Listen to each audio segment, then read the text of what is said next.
আলাইকুম এভরিওয়ান, কেমন আছেন সবাই? আশা রাখি আল্লাহ পাকের অশেষ রহমতে সবাই সুস্থ আছেন, ভালো আছেন। আলহামদুলিল্লাহ, আমরাও বেশ ভালো আছি। তো কাছে দূরে দেশ এবং দেশের বাইরে যে যেখান থেকে আমার এই ভিডিওগুলো দেখে থাকেন, আপনাদের সবাইকে জানাই অসংখ্য অসংখ্য ধন্যবাদ। সেই সাথে আরও নতুন নতুন ব্লগ ভিডিও দেখার জন্য সবাইকে ওয়েলকাম করছি। আমি মনিরা বলছি, ঢাকা থেকে। তো আজকের ব্লগটি আমি সকাল থেকেই শুরু করেছি। তো ফার্স্টেই সকালে হচ্ছে ওঠার পরে আর কি একটু ফ্রেশ ট্রেশ হয়ে এসে হাত মুখ ধুয়ে তারপরে বেডশিটটা আর কি চেঞ্জ করে নিচ্ছি। বাবু তো আর কি এখন খুবই নোংরা করে, যেহেতু একটু হাঁটাহাঁটি শিখছে। তো সেই কারণেই দেখা যায় যে একটু চাদরটা খুবই বেশি আর কি ময়লা হচ্ছে। তো কি আর করার, এই জন্য আর কি কয়েকদিন পর পরই দেখা যায় কি যে আমার চেঞ্জ করতে হচ্ছে। তো এটা আর কি আমার হাতের কাজ করা চাদর, আমি নিজে হাতেই করছি। তো আমার ক্যামেরার কারণে আর কি একটু কালোটা আর কি একটু ঘোলা আসতেছে। এটা কিন্তু একেবারে কুচকুচে কালোর উপরে করছি, আর হচ্ছে লাল দিয়ে মিলায়ে আমি অ্যাপ্লিকের কাজটা আর কি করছি। তো চাদরটা দেখতে খুবই সুন্দর। তো আমি কয়েকটা চাদরই শখ করে আর কি করে রাখছি। মাঝে মাঝে যখন ভালো লাগে তখন এগুলা বিছাই আবার তুলে রাখি। আর রাপ ইউজ করার জন্য তো এমনি প্রিন্টের যে চাদরগুলো আমরা ব্যবহার করি ওইগুলা তো আছেই, ওইগুলো আর কি সবসময় আর কি ব্যবহার করা হয়। আর এইগুলা দেখা যাচ্ছে যে আমার হাতের কাজ করাগুলো আমি মাঝে মাঝে আর কি একটু ব্যবহার করি। তো ঘরটাকে বেশ ভালোভাবে গুছিয়ে নিয়ে এখন আর কি একটু রান্নাঘরে চলে আসছি। তো সকালে থালাবাটি মেজে আর কি র্যাকের উপরে সবগুলো উপর করে দিয়েছি আর কি পানি ঝরে যাওয়ার জন্য। তো এখন হচ্ছে মানে আমার ছেলেটার জন্য একটু পানি গরম করে নিব। তো পানি গরম করে ওকে আর কি দুধ তৈরি করে দিব। তো এখন হচ্ছে সন্ধ্যার পরে। তো সারাদিন আর ভিডিও করা হয় নাই, মানে সারাদিন ওরকম কিছু করাও হয় নাই যে ভিডিও করব। কারণ যেহেতু আমি একা বাসায় থাকি, ছেলেকে নিয়ে একাই থাকি ঘরের মধ্যে আমার ফ্ল্যাটে। তো আর কাজ তো ওরকম কিছু থাকে না, মানে আমার করার মতন, মানে কাজ অনেক থাকে, মানে আমার করার মানে পরিস্থিতি নাই। কারণ হচ্ছে দেখা যায় যে আমি যদি একা একা রান্না করতে যাই, এই যে এখানে যেমন এই সমস্ত কিছু আমি নিয়ে কিন্তু রান্না করতে বসছি। যদি আমি একা থাকি তাহলে দেখা যাবে আমার ছেলে এই সবগুলা এখান থেকে নিয়ে নিয়ে ফেলে দেবে। তো এই জন্য ওই চাপটা আর নেই না। যখন ওর আব্বু বাসায় আসে সন্ধ্যার পরে, আমি সন্ধ্যার পরে আর কি রান্নাটা স্টার্ট করি। তো আজকে হচ্ছে রান্না করব ছোট সাইজের একটি মুরগি, হচ্ছে বাবুর জন্য আলাদা করে রান্না করব। আর আমাদের জন্য হচ্ছে একটু কই মাছ রান্না করব, আর হচ্ছে করব এই যে ছোলার ডাউল দিয়ে আর কি মুরগির একটু গোশত দিয়ে রান্না করব, আর একটু ভর্তা করব। আমি ফার্স্টেই হচ্ছে একটা ইসের মধ্যে, পাতিলের মধ্যে কিছু পেঁয়াজ কুচি, আর হচ্ছে একটু আদা রসুন বাটা, আর হচ্ছে একটু জিরা বাটা, সামান্য একটু সরিষার তেল, একটু লবণ হলুদ দিয়ে, মরিচের গুঁড়াটা আমি অ্যাভয়েড করছি যেহেতু এটা বাবুকে একটু খাওয়ানোর চেষ্টা করব, যেহেতু ওর 1 বছর পূর্ণ হতে যাচ্ছে। তো এ পর্যন্ত ওকে আমি চিকেনটা দেই নাই এখন পর্যন্ত। তো এই জন্য ভাবছি যে এখন থেকে একটু দেই, দেখি খেতে পারে কি না। তো ওরকম খেতে পারে নাই, এক টুকরো ওর খাওয়া সম্ভব না আর কি, যা খায় আর কি। কারণ আমরা যেভাবে ঝাল টাল দিয়ে রান্না করি ওটা তো আরও খেতে পারবে না। তো এভাবে একটু রান্না করে রাখি, ভাবলাম যে যদি যতটুকুই খায় ততটুকুই তো ওর জন্য উপকার। তো সেই জন্য এখানে আমি হচ্ছে একটু ওর জন্য আর কি বসাই দিয়েছি। মাখায়া, হাত মাখায়া ভাবলাম যে যেহেতু মশলা দিলে আর কি, যদি মশলাটা কষায় দিই, যদি আর কি খেতে না পারে, সেই জন্য আর কি এভাবে মাখায়া দিচ্ছি।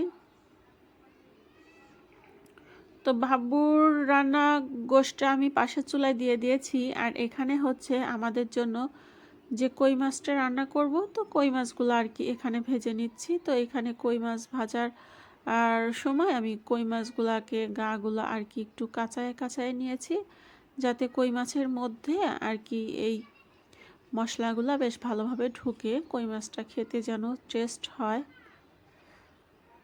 তো কই মাছ ওদিকে ভাজা হোক, আমি আপনাদেরকে একটু কিছু কথা বলবো। যারা আমার ভিডিওটি টেনে দেখছেন বা অল্প দেখে বের হয়ে গেছেন তারা তো জানতে পারবেন না, আর যারা জানবেন পুরো ভিডিওটি যারা দেখবেন তারা আমার এই কথাগুলো হয়তো শুনবেন। এই জন্য আমি মাঝেই বলছি, এবং কথার পরিপ্রেক্ষিতে আপনারা কিন্তু অবশ্যই কমেন্ট করে যাবেন আমার কথা অনুযায়ী। তো সেটা হচ্ছে, যারা বড় বড় ইউটিউবার আছে তারা তো উঠেই গেছে, আমরা কিন্তু অনেক নতুন নতুন ব্লগার আছি যারা হচ্ছে এখনও মনিটাইজেশন পাওয়া হয় নাই বা চেষ্টা করে যাচ্ছি। তো দেখা যাচ্ছে অনেকের সাবস্ক্রাইবার পূরণ হয়ে গেছে, ওয়াচ টাইমটা পূরণ হয় নাই।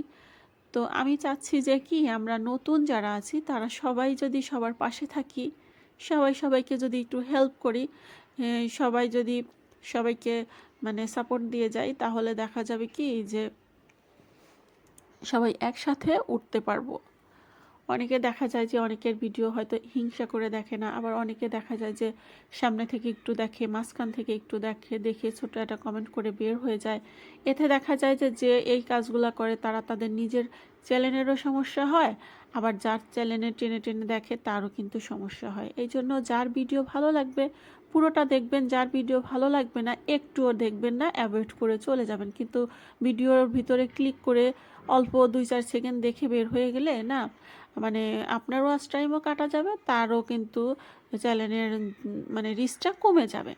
তো এই জন্য হচ্ছে সবাইকে সাপোর্ট করবেন, যাকে আর কি চ্যানেলটা সাবস্ক্রাইব করবেন, সাবস্ক্রাইব করার পর তার হচ্ছে পুরো চ্যানেলটি হচ্ছে ইয়ে করে দিবেন, মানে ফুল ওয়াচ করে দিবেন। একটা ভিডিও দেখলে সেই ভিডিওটা আর কি ফুল যাতে ওয়াচ টাইম পূর্ণ হয় সেরকম আর কি করে দিবেন। তাহলে দেখা যাবে কি যে সবার জন্যই কিন্তু খুবই উপকার হবে। তাহলে মানে মনিটাইজেশন খোলার জন্য সবারই কিন্তু আগায় যাবে, সবারই ওয়াচ টাইম পূর্ণ হবে, সাবস্ক্রাইব পূর্ণ হবে। একজন যদি একজনকে একটু সাবস্ক্রাইব করে দেয় বা হচ্ছে ওয়াচ টাইম পূর্ণ করে দেয়, তাহলে কিন্তু কারোর কোনো ক্ষতি নেই। ওয়াচ টাইম পূর্ণ করে দেওয়া বলতে বোঝাচ্ছি কি, দেখা যাচ্ছে যে ভিডিওটা টেনে টেনে না দেখে আমরা যদি সবাই সবার ভিডিওটা প্রতিদিন যদি একটা করেও ভিডিও আমরা পুরোটা দেখে দিই, যেই আপুরই দেখি না কেন তারই কিন্তু খুবই মানে উপকার হবে। আর যদি দেখা যাচ্ছে যে একটু টেনে টেনে দেখি, তারও ক্ষতি আপনারও ক্ষতি। এই জন্য আমার মনে হয় যে ওই কাজগুলো না করে সবাই সবার পাশে থেকে একসাথে সবাই উঠে যাওয়া, সেটাই সবার জন্য ভালো হবে। তো যারা যারা আমার সাথে থাকতে চান, আমাকে সাপোর্ট করতে চান, আমি কিন্তু সবাইকেই মানে আশ্বাস না, আমি সবাইকে কথাই দিব, আমাকে যারা আপনারা বন্ধু হিসাবে গ্রহণ করবেন, আমার ভিডিওগুলো যারা ভালোবেসে দেখবেন, আমার সাধ্যের মধ্যে যতটুকু সম্ভব আমি আপনাদেরকে সাপোর্ট করব, আপনাদের ভিডিও আমি ওইভাবেই দেখার চেষ্টা করব। তো যাই হোক, শুধু এইসব কথাই বলে যাচ্ছি, ভিডিও রিলেটিভ কথা আর কি বলা হচ্ছে না। তো আমি এখন হচ্ছে মানে রাত্রের খাবারের জন্য কই মাছটা আর কি একটু ভুনা ভুনা করে নিচ্ছি পেঁয়াজ দিয়ে। আর এখন হচ্ছে ছোলার ডাল দিয়ে হচ্ছে মুরগির যে গোশ ওটা আর কি একটু রান্না করে নিব।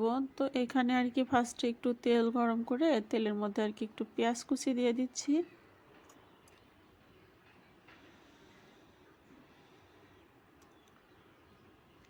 তো পেঁয়াজ কুচিটা দিয়ে আমার মনে হচ্ছিল যে ওই ডিশের মানে তেলের জারের তেলটা না কমে গেছে, এই জন্য আমি আর কি এখন তাড়াতাড়ির সময় আর কি করার তেলের লিটারে ধরেই আমি আর কি এখানে ঢেলে দিয়েছি।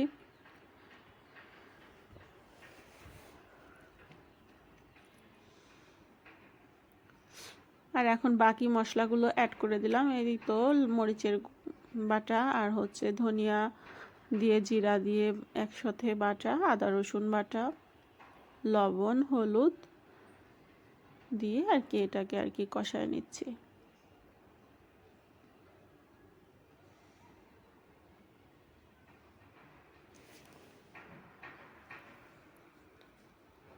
তো গোশটা যখন কষানো হয়ে আসবে ঠিক সেই পর্যায়ে আর কি ডাউলটা দিয়ে দিতে হবে।